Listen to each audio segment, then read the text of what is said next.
If we don't have free speech, then we just don't have a free country. It's as simple as that.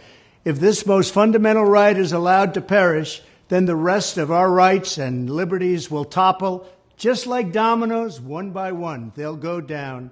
That's why today I'm announcing my plan to shatter the left-wing censorship regime and to reclaim the right to free speech for all Americans. And reclaim is a very important word in this case because they've taken it away. In recent weeks, bombshell reports have confirmed that a sinister group of deep state bureaucrats, Silicon Valley tyrants, left-wing activists, and depraved corporate news media have been conspiring to manipulate and silence the American people.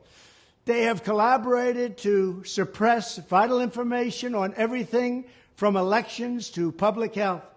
The censorship cartel must be dismantled and destroyed, and it must happen immediately. And here's my plan.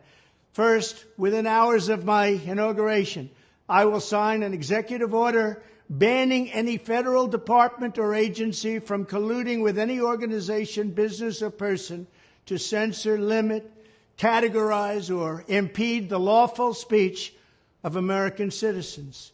I will then ban federal money from being used to label domestic speech as mis- or disinformation.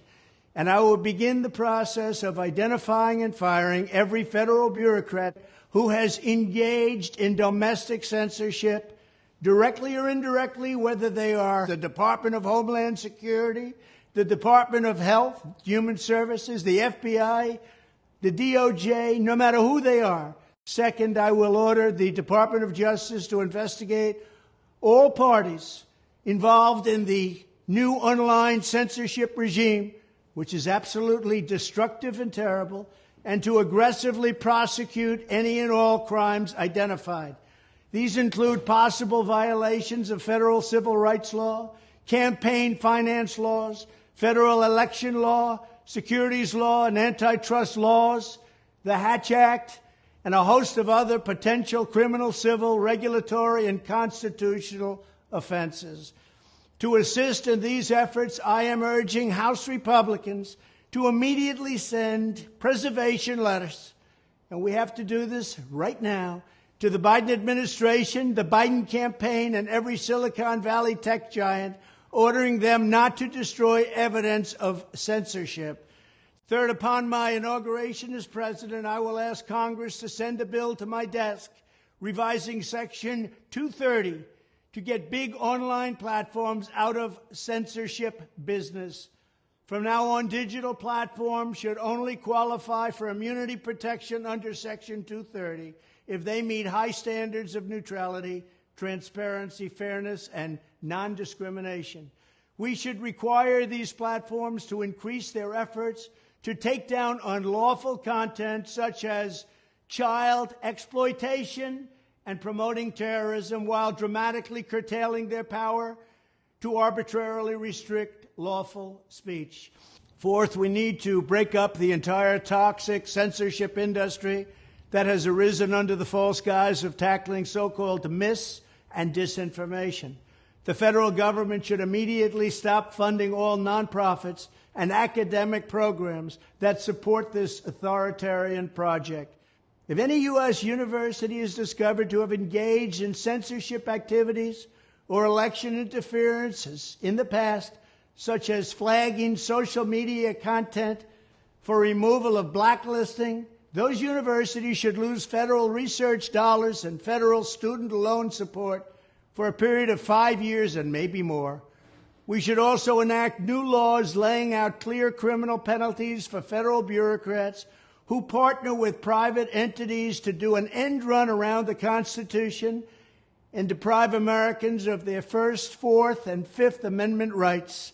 In other words, deprive them of their vote. And once you lose those elections, and once you lose your borders like we have, you no longer have a country. Furthermore, to confront the problems of major platforms being infiltrated by legions of former deep staters and intelligence officials, there should be a 7-year calling-off period before any employee of the FBI, CIA, NSA, DNI, DHS, or DOD is allowed to take a job at a company possessing vast quantities of U.S. user data. Fifth, the time has finally come for Congress to pass a digital Bill of Rights. This should include a right to digital due process. In other words, government officials should need a court order to take down online content, not send information requests such as the FBI was sending to Twitter. Furthermore, when users of big online platforms have their content or accounts removed, throttled, shadow banned, or otherwise restricted, no matter what name they use, they should have the right to be informed that it's happening, the right to a specific explanation of the reason why, and the right to a timely appeal.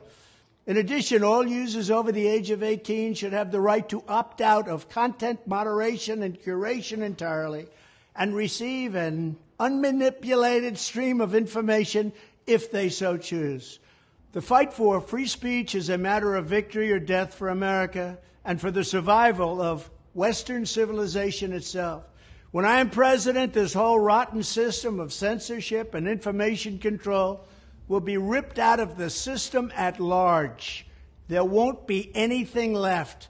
By restoring free speech, we'll begin to reclaim our democracy and save our nation. Thank you, and God bless America.